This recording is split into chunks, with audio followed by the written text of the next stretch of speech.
Get in the know. Non-stop Vikings talk. It's Purple Daily on Score North and ScoreNorth.com. Purple Daily, presented by Surly Brewing Company.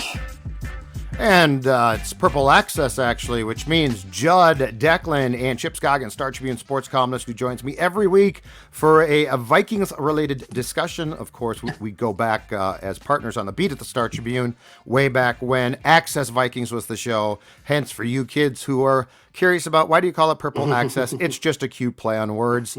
Brought to you by our friends at TCL. Enjoy more with TCL televisions. And also Surly Brewing. Chip and I both enjoy the Tall Boys of Furious, but you really can't go wrong when it comes to Surly Brewing. All right, Chipper, the Vikings, it's a weird year, man. And again, so we are now talking about the fact that it looks like a very good chance because of a sprain of the UCL in his throwing elbow. Josh Allen might not play on Sunday. Case Keenum might play. This would be the fourth time in the past 6 games the Vikings got a backup quarterback. Some years you can't explain it. I think you take the luck and to the Vikings' credit, capitalize on said luck, which they've done. But this continues one of these just weird sort of trends. Yeah, was it 2017? Was that the year when everything kind of broke? Or Keenum, yeah. With Keenum, the horseshoe year, as Mike Zimmer would call it. Yep. And yeah, I mean, I guess technically we call Andy Dalton the backup, right? Although I agree with that. Yeah. Yeah. What's the difference? Well, yeah. But he was by definition of their depth chart at the time. And yeah, so it's the good teams take advantage of the breaks that they create. Yep. And then also take advantage of the scenarios that are out of their hands, whether it's, timing of when you play a team, a hot streak, losing streak, injuries. And so, I'm ready to call for tomorrow, Judd, that we spent so much time as a fan base and media focused on, oh my God, the style points and how's it look and the optics. The NFL is set up for slogs of games. And it's the teams that are good are opportunistic and find a way when things are not going well to make a play. And we saw it again. We saw it again Sunday at Washington. You get an interception by Harrison Smith when you have to have it, right? And then you make a play. You make a throw to Dalvin Cook, and he catches a touchdown. I mean, it's just this team is starting to have that trait where no matter how it looks or how it's going, somebody will step up and make the play that you have to kind of get things going the other way. Yeah, and it's also taking advantage of what is going to be presented, but we've seen a lot of teams not do that. Yeah. Perfect example. You, I, and everybody in that stadium in Washington knew that Taylor Heineke was going to throw a stupid pass at some point, right? Because Exactly. I mean, he's Farvinian. He'll make these, he'll bring you back. But we all knew, okay, at some point in time, he's going to give you an opportunity. Now, I probably could make a pretty good case. The last 2 years, Harrison Smith doesn't catch that ball. He's not in the right place. He drops the ball. I don't know. Something goes wrong. But he makes the pass. It's a bad pass. Harrison Smith picks it off. So I'm with you completely. The amount of teams that get style points in this league that are just real, it's the Chiefs. There's 2. Maybe the Bills. Yeah. But I mean, the Chiefs are the one team where you say, okay, they're trailing the Titans. Isn't that cute? And then they come back and win. But yeah, you're exactly right. And that's the thing. And look, I don't think the play overall in the league is that great, but that doesn't matter. What matters is, can you take advantage and exploit that? And these Vikings have done exactly that. And that's where you run into a special year. I was thinking, see if this theory is right. I don't know how much crossover fans there are with college football and pro football, but you watch the slate of games the day before, and the elite teams just blow the inferior teams off the field a lot of times, right? In college, we see 20, 30, 40-point wins. And teams look good, and they run up and down. And so you sort of, at least me, you think, okay, that's going to carry over to the NFL. It doesn't.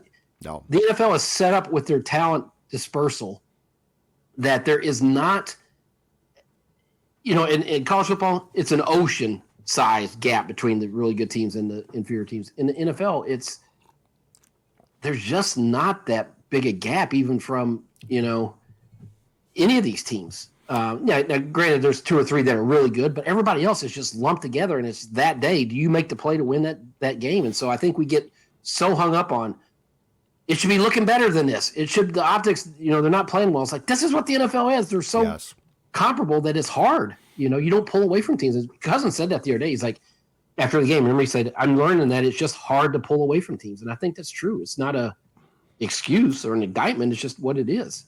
I love this too because you're exactly right. And here's, in my opinion, where it starts. It's twofold.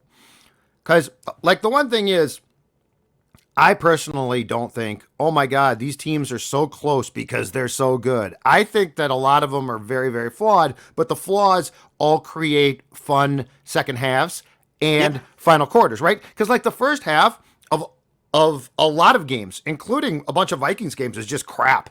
Now the second half gets intriguing more so. But I think this starts with one thing especially, and that's this: coaching. So in college football, first of all, you got a lot of stuff. You got to recruit, you got kids going to, in air quotes, classes, but they're not available to you all the time. It's not a job. It's not a job. Technically, it's not a job. Right. But so, like, if I'm a coach, I can't have as much time to craft things. Where I think the pros are different is this: the majority of these guys who coach now don't go home. They spend all offseason in dark rooms trying to figure out how that sexy play that works so well for you in week 6 of 2022 that I can make you look like fools in 23, right? So, like, the amount of mad scientist crap, and it's the adjustment to the adjustment to the adjustment. But the defensive guys, they don't, it's not like they're like, aside from the Chiefs probably, they're not like, well, we can barely stop this. They want to halt it. So they want it to look as bad as possible. And so it's this back and forth and back and forth. College doesn't have that. So, like, the high-flying teams in college do some really fun things more consistently. In the pros, if in week 4 I unveil something that you're like, oh my God, by week 6, the defensive coordinator for my opponent's like, you ain't getting away with that. Well, it is. I mean, these guys, they live at those facilities to find ways to shut you down, and they do. It's a lot of times it's just, and that's why the really good offensive guys are find ways to always looking for new ways to scheme their guys open, and so it is. I mean, you hear it, and I think it's true. Like, after every win, it's like, it's so hard to win in this league. I think it's because you're right, the coaching, and I think the talent level, even on the bad teams, it's not this big gap. Nope. It's just not. And so, but we're constantly surprised and be like, whoa, Buffalo lost here or Chiefs lost. Well, we shouldn't be surprised. I mean, even if it's a bad team and you're favored. I mean, how many true blowouts do you see in the NFL anymore? This year? Yeah. Very, very few. I saw the stat. The close games is incredible. Yeah, I wrote it down here, Judd. Trey Wingo had it or tweeted it. Yeah, there's been 62 games decided by a touchdown, 6 points or less. Yep. 79 games decided by one score, 8 points. That's the highest number in both categories in league history. So, this is the NFL, and so that's why I think, rather than saying, "Gosh, how good are the Vikings?" I think they're good because they find ways to win. Right. They find ways to, in the midst of all this parity and two teams really just trying to struggle to get something established, they're able to, and I think it's a trait. I really do. Last year, it was a trait that the Vikings didn't have. There was something flawed with them that they could not win a close game. This year, they're finding ways to win them, and it's not just one thing. It's not just like Kirk Cousins putting them on their back. It's Cousins making a big throw, special teams getting a turnover off a punt, Harrison Smith getting an interception, Zadarius Smith getting a sack on third down that forces, so I think it's a pretty good quality that this team is starting to establish. Now, they're going to have to play better as they get, when they get to the playoffs and they're facing these really good teams. You're going to have to, right. It can't just be kind of like hanging on and then make a play. But I there's something endearing about the way this team is winning games, I think. Well, and I think that as much fun as it's been to watch, I think the stuff like with the chains with Cousins, I mean, I know it's all silly kid stuff, but that's the type of stuff, Chip, These guys are paid millions of dollars, but they're children. They're they want to have fun. And so Yeah. that cultural stuff, that carries a ton of weight. We've seen it before. Well, we've seen miserable teams. We just covered one with the Twins. You think they had fun? No. You think the Last year's Vikings. Hey, I mean, they didn't like coming to work. Fun right now. I mean, look Yep. at the way their body. I mean, winning obviously fosters that and creates that, but it also. But what comes first? But exactly, and I think it came first with this new regime and the way they approached it and allowing it. To me, it starts with Cousins. I mean, everything about this, and we've said it here. Judd, Kirk Cousins is taking his shirt off with all this bling around him and dancing on a plane. I mean, who in the hell thought that was going to ever happen with Kirk Cousins? I mean, this is just a completely different person. Yes. Or personality right now. Yes. Which he won't tell you, but he is. And it's great. Yeah. And again, I'll go back to it. Statistically, he's not been great. Statistically, but I don't care. What do you want? When it's winning time, you want him, if you could say, okay, Dore is Cousins' stats, and they're really, really good, and they're going to be impressive, but the team's going to win 8-9 games. Dore B, those stats are going to decrease significantly, but he's going to make throws when it matters. He's going to find ways. You're going to take Dore B every time. And like this referendum of, well, who is Kirk? At this point in time, he's paid what he's paid. So you want him to be able to win games. Judd, if you ask the casual fan who doesn't pay attention to stats and dissect them, do you think they would think that his stats are some of the best in his career right now? Oh, yeah. From watching the game? There's MVP talk. He in no way, shape, or form is really in the MVP discussion. Like, no writer is going to look at those stats and be like, yeah, you know what? He was wearing bling, though. Check mark Kirk. So, yes, you're exactly right. He's making impactful throws, impactful drives. It is the great irony of this is I looked at it again this morning. He's on pace to finish have one of the worst statistical seasons as a starter in this league. But I would say he's never had a bigger impact or made more winning plays than he's making right now. Hell no. It's not even close. No. And so he had a good quote about last week where he said in the past he would drive home after games and he would say, gosh, I don't know if I can play much better. And we lost. And now he drives home and is like, man, we're winning. I'm not playing that well. I'm not doing, that's him up as good as I could. And it's it in a nutshell. And Judd, the fact that he admitted that and he's saying these things in his press conference, to me, that's new, right? I don't think we've ever heard him say stuff like that. In fact, I asked that question of someone close to the team about 3 weeks back. I said, what's changed here? Because clearly it's changed. And they said the biggest thing is this. He's not worried about what he says getting back to the wrong person and getting in trouble. He's not worried about and this is in my opinion, and I know that there are some quality candidates for this award, Chipper, but this is why I think Kevin O'Connell right now, if we were to stop the season, is the coach of the year. Because what he has done with Kirk, a guy who's in his mid-30s, those guys are hard to change. Yeah. And make no mistake, in my opinion, I think the combination, the partnership there has been the most important thing. So, I don't think Kirk has found this is who Kirk is a guy who is never going to say, you know what, Mike, you're no fun. But I am. And I'm going to tell guys, screw you. We're going to win in spite. He doesn't have that gene. But O'Connell and the both in the locker room and probably just as importantly, diagnosing defenses. O'Connell has been huge. And I know he's going to deflect that, and Kevin's not going to admit to it. But the relationship there and what Kevin has meant to Kirk is why Kirk is playing and acting like Kirk is. And that goes to one guy, and that's really O'Connell. And what did we say during the interview process, coaching search? Whoever they hire, it has to be about Cousins. Yep. Right? It has to be about unlocking Cousins. It has to be about unlocking this offense. That is first and foremost above everything. It's not solely that. I mean, he has to be able to, manage a game, do all these things. But it was all about Kirk. Like when they went and – because you invested this much money in a quarterback and he was miserable. Your coach didn't get along with him. That wasn't salvageable. They didn't have a relationship. And so – they found the guy who clicked with Kirk and who has emboldened him and given him. You remember all the conversations we had on this throughout training camp? Is like, man, this feels intentional. the way that O'Connell's talking about Yes. Cousins and the way he's emboldening him. Like, he didn't miss an opportunity during training camp to say how much Cousins was taking leadership, ownership. This was his team. He was running things out there. It was like planting seeds, right? I mean, it totally was like planting seeds to what you're seeing right now. It's been genius. It's been absolutely because then you don't. So now Kirk feels comfortable to be Kirk, which is not Brady. It's goofy. He's not an alpha. Alpha. He's a goofy guy.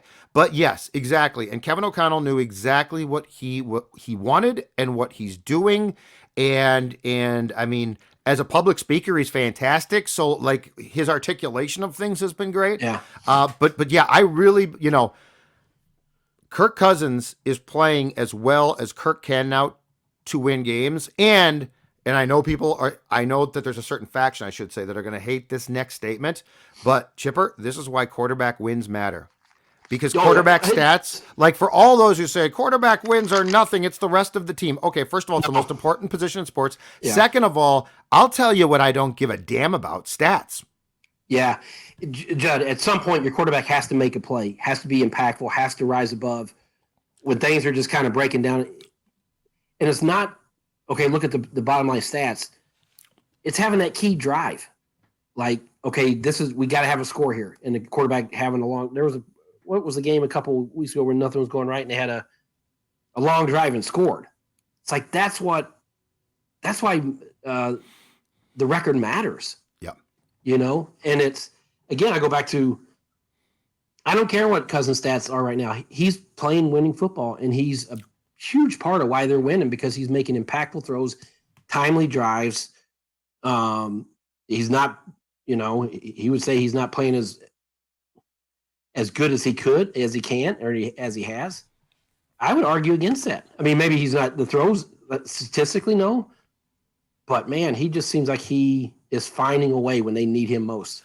And that's what's funny is he definitely is. But again, we saw it against the Commanders on Sunday. The offense is disappearing for huge points of time, which is not a good thing. And I think, to your point from before, that will bite you in the ass in the playoffs. But that's the thing is, like, this thing is nowhere near firing smoothly. But when you can make plays, in the fourth quarter, which Kirk Cousins for a long time struggled to do, that erases a lot of bad. I was talking to a team official yesterday, Judd, and he was saying that if you look at the EPA and some of the analytics for a game, they're pretty average. They rank right in the middle in a lot of this.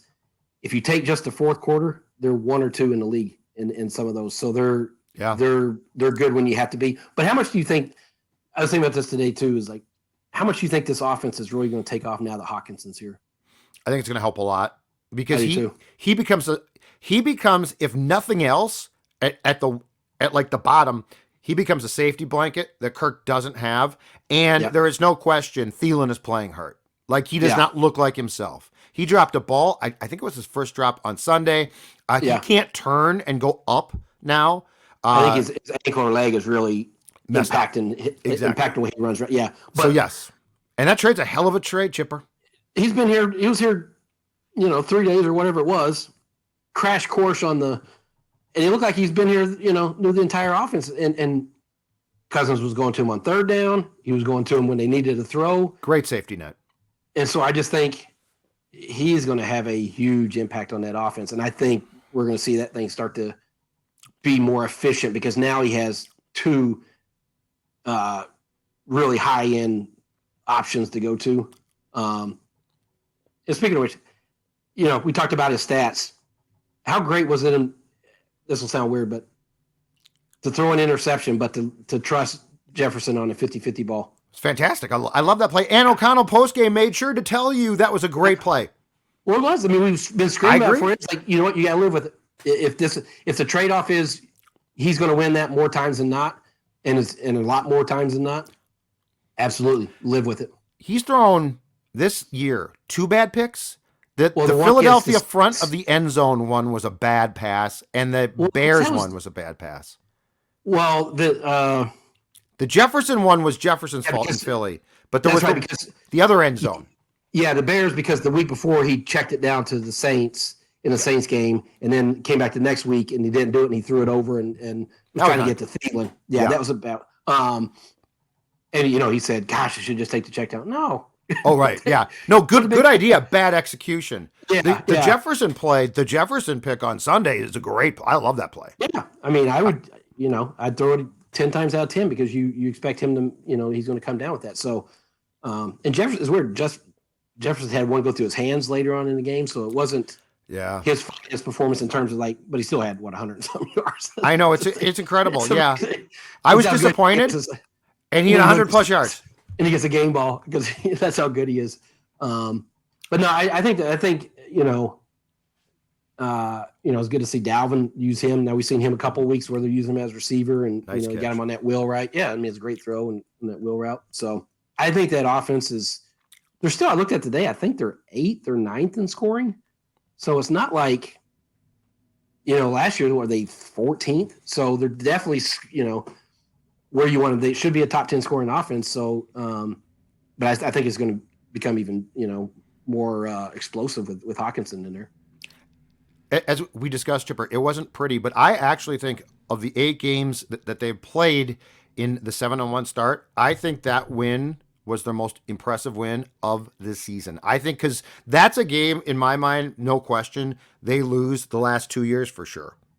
Yeah, and I know, Washington was down Heineke, or down to their backup quarterback, and but they were playing well and they had some confidence, and I think their defense is pretty physical. I mean, they got after Cousins. He took some shots. I mean, the one he had to leave the game, that was but to come back from 10 down and Cousins gets knocked out of the game, and you're on the road against a team that wants them, is starting to feel good about itself. That was very impressive. And I think it shows again that they can win a different way. When you're down 10 in the fourth quarter and you find a way to come back and win it, and defense, continues to make plays. I mean, it's and Hunter, 2 sacks. He looked great on Sunday. That was good to see. Yeah, I mean, it felt like maybe it's just I thought he just hadn't had his usual burst that we've seen, and I don't know if it was back there or just a good matchup. But when he starts to get going, you get him and Za'Darius together, and Harrison Smith is being a ball hawk again, and so it's that was definitely an impressive. I think probably the Packers week 1 was still that's the one you think, man, they just jumped all over him and dominated that game up front. Yeah, that Washington game was impressive too. All right, Bills on Sunday. I think my guess is this: Allen won't start because it's a cross-conference game. If he gets hurt, or if he tries to play and it gets worse, he's going to be out for a long time. I would guess that Case Keenum starts. It's in Buffalo, so it's still not going to be easy no matter what. What's your expectation for Sunday? Yeah, I saw a tweet today from McDermott said that it was just a quote saying we have trust or faith or whatever in Case Keenum. I don't know the context if it was if that was just pulled out of a quote or what. But I agree with you. I would assume that they would sit Josh Allen for this game to give it time to heal. I don't know. I mean, still they got. I mean, I think they're the best team in the league. Obviously, that's predicated on Josh Allen being there, so it'll be fun with the storylines with Case and Diggs and Leslie Frazier, and I think it's going to be a close game, and give me a few days to think about how I'd predict it, but I would still think probably lean the Bills just because they got so much talent. Has Case played much at all? No. When's the last time he's really? Was it last year? When Baker got hurt in Cleveland, he started, I think, a couple of games we were talking about. Yeah, so you don't know, there might be some rustiness on his part. But it's going to be a fun game. I mean, it's 2 teams that are, even though they opposite side, they have a lot of familiarity with each other with just the local connection. So it's I mean, this is awesome. It's going to be a fun week being around the Vikings. And here's the best part about what O'Connell has instilled as well.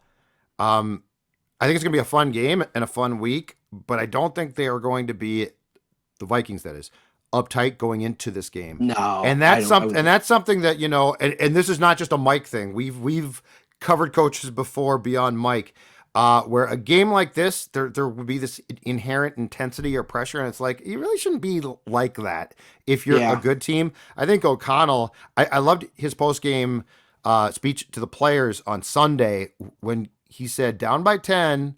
I turned to I think a player or coach and said, "We're going to come back and win." And he said, "I didn't say that from arrogance. I said that just because I think that, we have positioned ourselves well here." I love that, because I think that takes so much pressure off players and coaches where they're not playing or trying to coach uptight. Yeah. Yeah. I mean, that is the word that, just hovered over this team the last couple of years, is uptight. And the more, if there was a losing streak or a big game, instead of the temperature being lowered, it got raised. And so he's done a really masterful job in terms of just setting the environment and setting the mood, and not, raising the temperature or creating this tension or pressure on, they're just kind of playing and going about it. And again, it's easy when you're winning and you don't have, you haven't been hit with injuries and you're dealing with a roster that's changing. And so they've had fortunate circumstances that way. But I think this team's just in a really good spot mentally.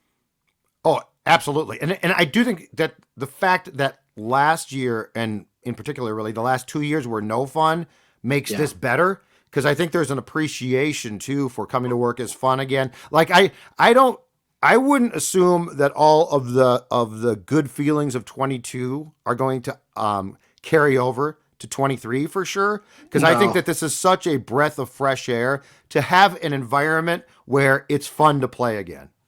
Yeah. And, guys can be themselves, can enjoy it. Just think about that video of the plane. I mean, the plane's probably rocking. Guys are going crazy. And there's some turbulence on that. You're in trouble. And O'Connell just let him have that fun. And he said that Monday afterwards. He's like, you know what? I want them to understand that, it's so hard to win in this league that, once they leave there, Cousins is going to be all business. He's going to turn back into Kirk that's serious and studying. And so it's not like, they're not deviating from, the preparation that they put in or anything. But when they win, they're enjoying it and they're enjoying the process. So I think that's why I think it's a good balance of, being serious about their work and preparing and doing all that stuff, but also enjoying the fact that when you're winning these games, you understand that this 7-1 does not happen all the time. That's exactly right. So enjoy it. Exactly right. And Kirk with no shirt, I had no idea he was ripped. I did. I never would have guessed he was ripped. He's doing that. He's going on the Manning thing on Monday Night Football. It's just like. And you know what? This is all we ever wanted. This is all I wanted from be yourself. Don't be scripted. Don't, kind of let your hair And you down. know what? I get that Mike was a different cat, and I get he didn't like Kirk, but I don't absolve Kirk completely. Dude, you're paid a ton. You're 30 plus. You can push back. You're the quarterback here. You could have pushed back and said, sit down and shut up for once. Here's what I think. It's hard because he's still your boss. But he's not going to do it. No. But I'm saying there are QBs who would have told Mike, "Here's what we're doing." That's not his personality. That's what I wanted, though. I wanted this guy. I know. Fun. All right, sir. I will talk to you next week, Chipper. Good stuff. Thanks, brother.